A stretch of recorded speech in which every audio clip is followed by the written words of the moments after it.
So the 2025 NBA trade deadline is over. We pretty much now know what these teams are going to look like throughout the rest of the season, besides a team adding maybe a player throughout the buyout market. And what I wanted to do for today's video is rank every team in the NBA from 30 to 1. So I'm sure you're going to love where I have your team ranked in today's video. And if you love it or if you hate it, which I'm sure you're probably going to hate, let me know in the comments below where you would have your favorite team ranked in the NBA after the trade deadline. I'm pretty much looking at this as who I would take in a playoff series. So if somebody is 10, somebody's 11, I'd probably take team 10 over team 11 in a 7-game playoff series. All right, so let's start off with team number 30. Nothing has really changed here throughout the deadline and is still going to be the Washington Wizards, the worst team in the NBA this season, and they are one of the worst teams we have seen in the 21st century. There's a chance they could flirt with one of the worst winning percentages of all time. They did rattle off 3 wins in a row recently and then recently lost to the Cavs. At the deadline, they did turn Kyle Kuzma into Chris Middleton and AJ Johnson, so I don't think they're going to get that much worse throughout that deal. They also added Marcus Smart at the deadline. They got a first-round pick for that. I really like what the Wizards did at the deadline, but they're still the worst team in the NBA, in my opinion. They're the 30th ranked team in net rating, 30th in defensive rating, and 30th in offensive rating. This really wasn't a tough decision, but that's fine. The Wizards are trying to be bad this year so they can land, hopefully, Cooper Flag for their sake in the 2025 draft. Coming in at my number 29 spot is the second worst team in the Western Conference, and that is the Utah Jazz. The Utah Jazz at the deadline didn't sell off any of their veterans or premier trade assets like Colin Sexton, Jordan Clarkson, or John Collins. They did get involved in a bunch of deals and got some second-round picks, which was nice on their part, but they're a team that's also rebuilding right now, and they're going into that full youth movement. They want to see as much as they can out of Bryce Sensabaugh, Isaiah Collier, Johnny Juzang, Walker Kessler, and some other guys as well. They are the 28th team ranked defensive rating wise. They are 21st in offensive rating and 27th in net rating overall. And while keeping all those notable veterans on their team, they're still going to be somewhat competitive in games throughout the second half of the season, but I just think they want to go through the trial and error and the growing pains of their young guys just getting more and more reps in this league. We got to see more Cody Williams in the second half.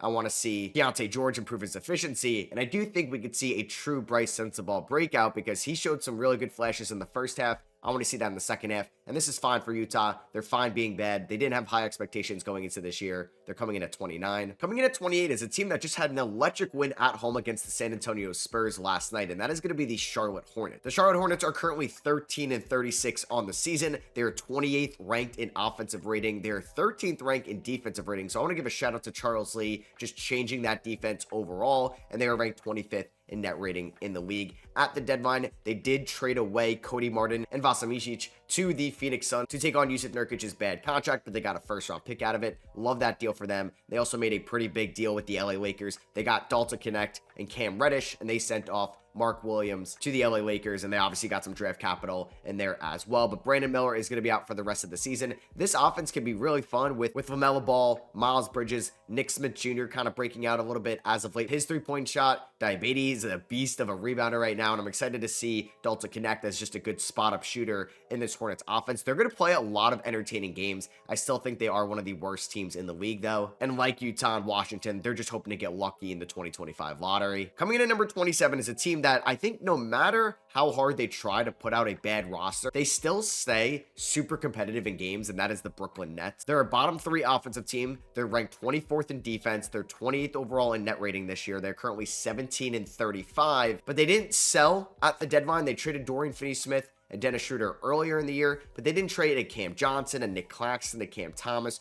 or Day'Ron Sharpe at the deadline. I think Jordi Fernandez has done a hell of a job in year number 1 coaching this Brooklyn Nets roster, but they are going to buy out Ben Simmons. They're maybe going to get a little bit worse off that. And Sean Marks desperately wants this team to have the best chance at getting Cooper Flag or a top pick in the 2025 draft. So while I still think Jordi Fernandez is going to keep them competitive throughout the rest of the year, I still think that they are a bottom 5 roster in the NBA. I struggled to figure out where I wanted to put them, but coming in at 26 is the worst ranked team in the Western Conference, and that is the New Orleans Pelicans. So they traded away Brandon Ingram at the deadline, but they did get guys like Bruce Brown and Kelly Olynyk that can actually help them right now because Brandon Ingram was injured, but they did lose DeJounte Murray for the rest of the year with a torn Achilles. Trey Murphy has been one of the more exciting young breakout pieces as of late, being able to put up 30 points left and right. When he's healthy, Herb Jones is still one of the best perimeter defenders in the NBA. CJ McCollum can still give you 30 pieces here and there. I really like what Yves Missi has done as a rookie this year, and I think they are going to be competitive in some games. They're going to get blown out in some other games. I think this year is just a wash year for them, like it was for maybe Memphis last year, with just all these injuries, and they're going to hope to recoup some assets in the offseason and then hopefully be a playoff team in 2026. Coming into number 25, I do have the Chicago Bulls, the team that did trade away Zach LaVine to the Sacramento Kings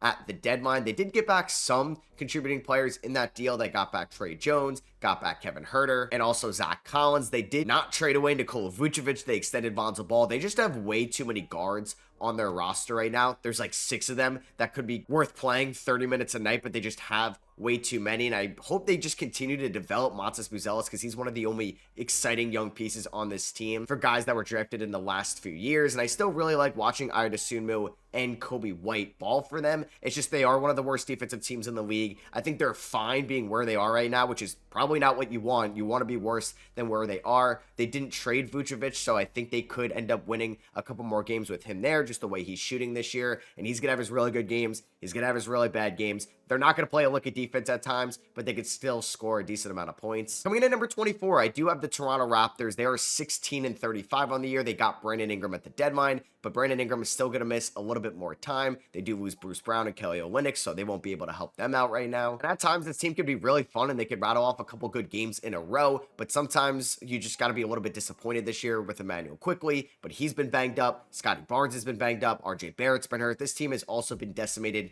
by multiple injuries this season. I like what they did in the second round. Jonathan Mogbo and Jamal Shed have really shown some promise. Jamison Battle has also shown some promise as well. He just got converted to a full-time contract, and I'm really excited when we eventually see the Emmanuel Quickly, RJ Barrett, Scotty Barnes, Brandon Ingram, Jakob Poeltl closing 5, but that just may not happen for a little bit, and I do think that they're still here at the bottom of the NBA. Coming in at 23, this is definitely a little bit of a shocker because they've been falling off as of late, and that is the Atlanta Hawks, a team that is 23-28. Their second best player, Jalen Johnson, is out for the year. At the deadline, they were more sellers than buyers, even though they don't own their first round pick in this upcoming NBA draft. And you may be looking at it like they already don't own it, so why do they care where it ends up? I get that. But man, if you end up giving the Spurs a top 4 pick, that's gotta hurt just a little bit, right? But they traded away DeAndre Hunter to the Cavs. They get Karis LeVert, who will help them out offensively. They get George Niang. They also traded Bogdan Bogdanovic to the Clippers. They got back Terrence Mann and Bones Highland, but they immediately waived Bones. This team has actually been positive on the defensive end of the floor, but it did take a little bit of a hit when Jalen Johnson got hurt. Clint Capella's been banged up all year long. Okongwu has shown some flashes, and he has some really good games, but I'd like for him to be a little bit more consistent there at the center spot. And sometimes they just don't really have a lot of offensive help next to Trae Young. And they traded away their next best offensive option who was healthy in DeAndre Hunter. And I just don't know if this team is going to even make it out of the play-in tournament this year. Coming in at 22, though, this one shocked me. And you know what? I'm just excited that they've been competitive over the last 10 games. They're 9-1 in their last 10. And that is the Portland Trailblazers. Definitely the highest I've had them all year long. Even though they are a bottom 5 offensive team and still a bottom 10 defensive team, they're ranked 24th in net rating. It's not great. They have been very competitive as of late, and that is because Denny Avdia has turned into arguably the best Portland Trailblazer. Scoot Henderson has finally rattled off multiple good games in a row, and this is the Scoot Henderson that we all thought he could be when he came out of the G League Ignite in the 2023 draft. Toumani Camara is one of the best young wing defenders in the NBA. I love the promise that Donovan Clingan can show at times. I was surprised they didn't trade a Robert Williams at the deadline, but hey, they didn't make any trades. This team could still be competitive, and in the beginning of the year, I predicted them to be the worst team in the Western Conference, but the best worst team in a conference of all time. And they are definitely not going to finish as the worst team in the West. They're better than Utah. They're better than New Orleans. And I think in the East, they could have been a fringe play-in tournament team this year just because of how much inferior the East is to the West. Next up at 21, one of the bigger disappointments all year long. They've had their fair share of injuries, but that is the Philadelphia 76ers. They're 10 games under 500 this year. We just haven't seen a lot of Paul George, Joel Embiid, and Tyrese Maxey all playing together at the same time. They made some weird moves at the deadline, nothing that really solidified them as buyers or sellers. They kept Gershon, which made me happy because I think it's been really cool about his career turnaround from not being in the NBA to balling out in the Olympics to now having a really productive year for the 76ers. It stinks that Jared McCain is going to be out for the rest of the year, and we're not going to see him after his really strong rookie start. And they traded away Caleb Martin for Quentin Grimes. I just don't really know what we're going to get out of this team, because is Paul George washed? Is he going to be the type of player he was with the Clippers? Is Embiid going to play more than 20 games for the rest of the year? I just don't know, and that can't make me put them any higher just because of the unknown with the Sixers and their health. So the Sixers are probably one of the bigger disappointments in the Eastern Conference. We're going to go to maybe the Sixers version in the West, and that is a team that is the most expensive team in the NBA. They're so far into the second apron, and they're 25-25, and apparently they destroyed their locker room chemistry at the deadline.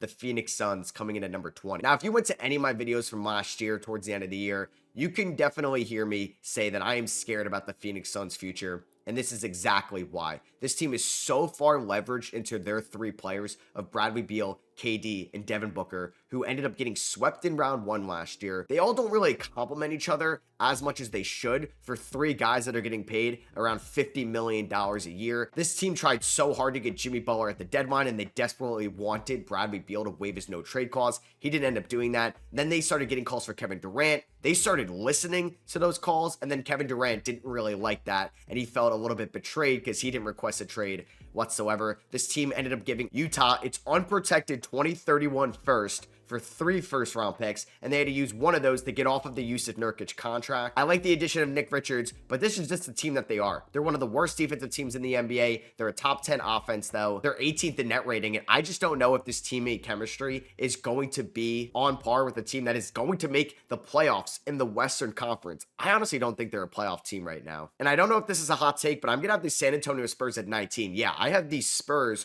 over the Phoenix Suns because they added De'Aaron Fox and they gave up Trey Jones, Zach Collins, and Sidi Sissoko of their players. It's basically just matching salary, and those aren't players that they really need whatsoever. I would have liked if San Antonio maybe added a Cam Johnson at the deadline, or just maybe a backup center, because they're trying to do Jeremy Sohan at that position right now. I don't really think that's going to work out, but this team is around league average offensively and defensively. And yeah, they have the alien, the unicorn himself, Victor Wembanyama on their team. They added one of the best point guards in the NBA in De'Aaron Fox. They have a great rookie in Stephon Castle. I believe Devin Vassell and Sohan can still progress throughout the rest of the year. Chris Paul is such a floor raiser still at his age. I just enjoy watching the Spurs. And honestly, if the Spurs and the Suns were in like a 7-game playoff series, I think I would take the Spurs. Coming in at 18, I do have the Detroit Pistons, a team that didn't really add too much at the deadline. They did acquire KJ Martin. They got Dennis Schroeder. They were able to get some second-round picks. And I do like the addition of Dennis Schroeder. He should be able to take a little bit of the load off Cade Cunningham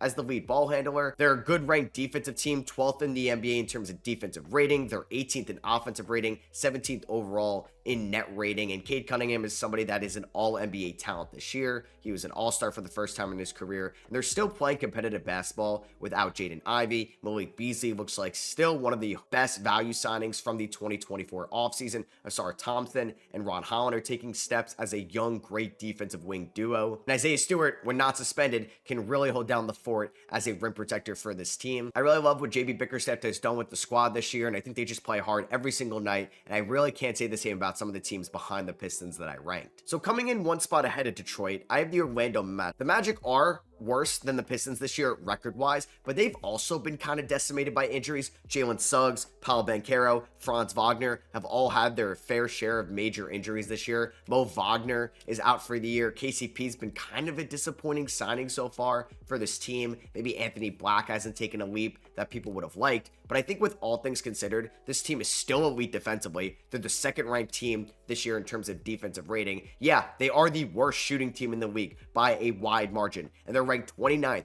in offensive rating, but I don't think that Paolo and Franz are going to be this bad coming off of their injuries for much longer. I know Paolo has not looked good since he came back, as he's shooting just 40% from the field, 26% from three, and averaging 19 points in the 14 games since he came back, but he had a serious abdominal injury. It's going to take some time for him to get back into the swing of things. I think with all things considered, they're still right neck and neck basically with the Detroit Pistons. I think they're going to be fine as long as these guys just get a little bit more healthy. Coming at 16, I have the Golden State Warriors, a team that did make a very big deal at the deadline, acquiring Jimmy Butler from the Miami Heat. The Warriors are a top 10 team defensively this year. They're not as good offensively, but adding Jimmy Butler should help. Now, this is a big wild card team because who knows what type of Jimmy Butler we're going to get. Is he going to be locked in, Jimmy, or is he just going to be fighting with Draymond on the floor as soon as they hit a 3-game losing streak? I have no idea, but I'm going to give Steph the benefit of the doubt. He's still playing at a very good level, even though it's not been the Steph of old. As long as this team can get healthy, I still think they can end up as a 7th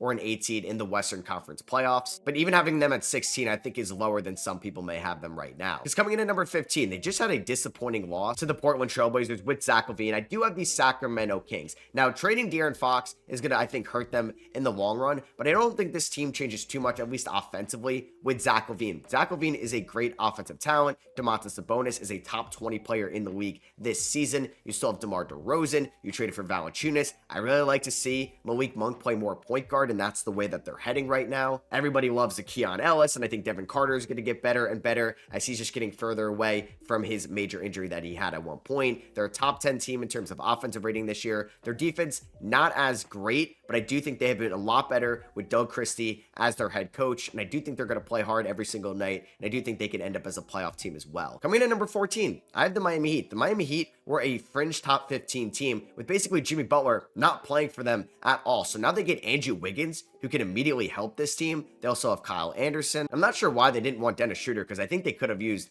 a lead point guard with how bad Terry Rozier has been this year. But Tyler Hero is an all-star. He's one of the best scorers in the league in 2025, and he may end up on an all-NBA team this year. Kel'el Ware and Bam Adebayo has been super fun in the front court when they're playing together. Nikola Jovic and Jaime Jaquez have honestly been very productive since Jimmy Butler got suspended about a month ago. They have one of the best coaches in the NBA in Eric Spoelstra, and I think just basically going from not having Jimmy Butler play through at all to just adding in Kyle Anderson and Andrew Wiggins is going to make this team a little bit more deeper, and it's going to make them better on both ends of the floor, and I think they are a top 15 team in the league right now. Coming in at number 13, we're going to go back to the Western Conference, and I have the LA Clippers, one of the best defensive teams in the NBA, but they do struggle offensively. And the Clippers didn't have a ton of assets in terms of young players or draft capital, so they couldn't do a lot at the deadline. I don't mind them getting Bogdan Bogdanovic. They're really buying low on him since it has been the worst year of his career, at least shooting wise, in Atlanta. But now that Kawhi Leonard is basically getting back into the full swing of things, James Harden's an all-star this year. You still have great defenders around those guys, and obviously Norman Powell has been a breakout guy. He should win most improved, and you have a good center in Ivica Zubac and a good head coach in Ty Lue. I do think this is a top 15 team in the West. I don't think that they're going to win a playoff series, but I do think they're going to be a playoff team at least. So coming in at number 12, I have the Milwaukee Bucks. They ended up trading away Chris Middleton and AJ Johnson for Kyle Kuzma. Now, that saved them some money, and Kyle Kuzma has been very bad this year. Very, very bad for the Washington Wizards, but I'm going to give him the benefit of the doubt in this trade, just because who knows, maybe he's just going from the worst environment in the NBA in terms of winning in the Washington Wizards to actually going for a team that's going to make the playoffs. That may change his motivation on the floor, and you have one of the best players in the NBA in Giannis. Dame has been playing great this year as well, and you still kept your other veterans like Brook Lopez, Bobby Portis, and Gary Trent Jr. at the deadline. I've been liking what I've been seeing out of Andre Jackson as of late, and they got the Lord and Savior, Jericho Sims, to save their team as well. I still think they have some concerns at times, and I'm not super confident with Doc Rivers as their head coach. Like, I have not been confident with him coaching any team basically since the 2008 Celtics. Either way, though, they have Giannis. He's a top 2 player in the sport, in my opinion, so I can't count them out. So I don't know if this is a hot take, but I do have them one spot ahead of the Milwaukee Bucks, and that is the Indiana Pacers. The Pacers did beat the Bucks in the playoffs last year. Obviously, Giannis and Damian Lillard were hurt. The Pacers got off to a rough start this year, and we're like, all right, maybe last year was a little bit of a peak for them, and they should have looked to add in the offseason rather than kept the team the same. Well, they've been one of the best teams over the last few weeks. They still aren't the best defensive team, but they're around league average. They're a top 10 offensive team. They're 12th in terms of net rating right now. Halliburton's been playing a lot better. Andrew Nemhard has turned into one of the best guard defenders in the sport this year. Miles Turner's still a solid rim protector for this team and is shooting 40% from 3. Siakam has just been a super consistent scorer for them, and they're getting Aaron Nesmith back into the swing of things as well. I'm surprised they didn't look to add another center at the deadline. They're going to roll with Thomas Bryant as the backup, but I do think this team still has a solid chance to go back to the Eastern Conference Finals where they were last year. It just may be a little bit harder to do so if teams are more healthy in the Eastern Conference come playoff time. So coming in at number 10 is a team that didn't make any trades at the deadline. It was very tough for them to do so. They're a very expensive team, and they're a second apron team. Apparently, they tried to get Kevin Durant. I don't know how realistic that would have been, but I got the Minnesota Timberwolves here at number 10. As with all the disappointments on the Timberwolves this year, maybe it's Mike Conley or Jaden McDaniels or Julius Randle or Dante DiVincenzo, they're still the 12th ranked team offensively and 7th ranked defensively. And they're a top 10 team in terms of net rating. They have Anthony Edwards, one of the best players in the NBA this year, who's averaging 27 points per game, 6 rebounds, 4.5 assists, and is knocking down 42% of his threes on 10 attempts a night. Rudy Gobert is still a plus rim protector for them at the 5. Naz Reid is shooting 41% from 3. Shout out to Jalen Clark and what he can do defensively. And I don't think this is going to be a team that's going to make it to the Western Conference Finals like they did last year. They're definitely missing Karl-Anthony Towns. I still think they could be very competitive in the playoffs, though. Now, coming in at number 9, this team was very tough to rank because they made one of the biggest trades at the deadline. I got the Dallas Mavericks, who are currently 27-25. They are the 8th seed in the Western Conference, but I am buying this team's vision, at least for the rest of this year's season and into the playoffs. I hate this trade for them long term. I just don't know how you trade away a 25-year-old Hall of Famer if he retired today in Luka Doncic. But Anthony Davis is no slouch. He's not a scrub. He's still a top 12 player in the NBA and one of the best defensive players in the sport. I think Kyrie Irving should have made an all-star team this year, and he's still playing at an incredible level at the age of 32. Max Christie's going to be a good 3-and-D piece for them. And then you add in PJ Washington, Derek Lively when he's back healthy. I like what Caleb Martin can do in the playoffs, and obviously Daniel Gafford as well. And in Najee Marshall and Klay Thompson, this is a fairly deep team in terms of a team that can match up with almost anybody in the playoffs. They just got to get there. They can't afford to mess around throughout the rest of the regular season because who knows, if they end up in the play-in tournament, that's just not where you want to be. And then you may have to face OKC in round number 1. And that could really lead to a disappointing round 1 exit for you. But if Dallas could just stay healthy throughout the second half of the year, I think they can end up as a top 6 seed in the West and they can make a run to the Western Conference Final. I wonder though, if the Dallas Mavericks won the NBA Finals this year, would their fans still hate Nico Harrison? Probably. Coming in at number 8, a team that I think I'm a little bit lower on, but still a really good team. Have them here at number 8. That is the Houston Rockets. I think it's just more so me not trusting them as much in a playoff series. A lot of these guys haven't really been there before. Now, obviously, Fred VanVleet, Dylan Brooks, Steven Adams have all played in big playoff games in their careers, but it's the young guys. Jalen Green, Şengün, Amen Thompson, Tari Eason, and Jabari Smith Jr. when he's back, and if Reed Shepard's in this rotation in the playoffs. These guys haven't been in the big moments yet, and they didn't really make any notable moves at the deadline. They acquired Jaden Springer just to release him. They are one of the worst shooting teams as well in the Western Conference, so I thought they could have benefited by adding a shooter at the deadline. They didn't do so. I still think they're a top 10 team in the league, and maybe they're going to prove me wrong, but I just think some other Western Conference teams got better at the deadline. Coming in at number 7, I do have the Memphis Grizzlies, a team that is 35-16. Like the Houston Rockets, they're a very good team in the West this year, and a very competitive West. They're a top 5 offensive team in terms of net rating, and top 5 in terms of defensive rating. At the deadline, they traded away Marcus Smart to get off his money, then attach a first round pick to do so. They traded away Jake LaRavia to the Sacramento Kings, but they have still one of the more deeper rosters in the NBA. Jaren Jackson Jr. could end up winning Depoy this year. At least he's going to finish top 3. He could end up on an All-NBA team. And if Ja Morant could just be a little bit more healthy in the second half, I think this team could still finish as the 2 seed in the Western Conference. I'm just not sure if I could trust them in a playoff series because last time they were in the playoffs as a high seed, they were a 2 seed back in 2023. They lost to the Lakers in round number 1. Speaking of the LA Lakers, after this trade, I have them as the 6th best team in the NBA. Still worry about their defense, adding Luka Doncic and having Luka, LeBron, and Austin Reeves all out there defensively. May not be the best in the world, but man, are they going to be fun to watch offensively. I like the pickup of Mark Williams if he could just stay healthy throughout the rest of the year and into the playoffs. And I think just the Luka, Mark Williams pick and roll connection is going to be a work of art. Same with LeBron James. I just think that the way that they're going to be able to slow the game down, play very methodical, and just out basketball IQ other teams as well and be able to break down and pick apart defenses. It's really going to be one of the more exciting offenses to watch throughout the rest of the year until LeBron retires. And if you told me the Lakers and the Rockets are in a playoff series, I'm taking the Lakers. Lakers or the Grizzlies, I'm taking the Lakers. Lakers and Mavericks would be interesting, but I think I'd have to go with the Lakers. They have Luka and LeBron. But coming in at number 5, I do have the Denver Nuggets. I'm still high on the Denver Nuggets. They had a disappointing start to the year, but guys were banged up. Guys weren't hitting their shots.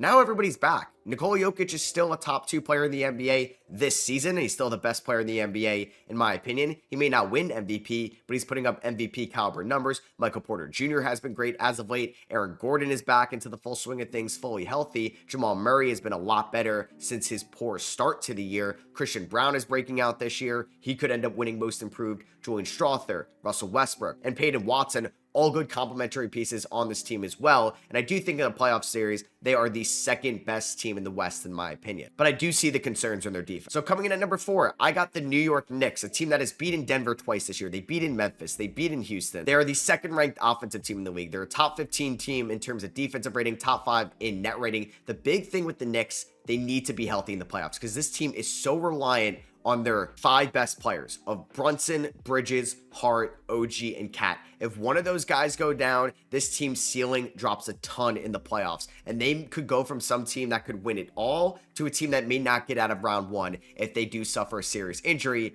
And it's always going to be a concern for them because of how much Tibbs plays those guys every single night. Now, they didn't make really a notable trade outside of Jericho Sims for DeLon right at the deadline, but they are going to get Mitchell Robinson back fully healthy. We'll see if they can add a minor move on the buyout market, but I do think the Knicks are a top 5 team in the NBA still. Jalen Brunson may end up on All-NBA first team. Cat could end up on an All-NBA team. Both those guys were technically all-star starters. Mikal Bridges has done a 180 defensively after his poor start. He's been one of the best wing defenders in the league over the last few weeks. We know how good of a role player, and honestly, he's more of an all-star role player now in Josh Hart, and OG Anunoby could still be a great 3D asset for them, but the big thing for them is always going to be health, because if they could stay healthy, they could win it all. Now, this is going to be my hottest take in the video, because maybe I just have to see it before I can believe it. Coming in at number 3, I have the Cleveland Cavaliers. And you might be like, Matt, what are you saying? They're the number 1 team in the East. They've been number 1 all year long, and they added DeAndre Hunter at the deadline. Totally agree with that. Like, you are speaking facts. Those are all objective takes right there. And they are a top 3 team in the NBA. They're number 2 in net rating, number 8 in defensive rating, and number 1 in terms of offensive rating this year.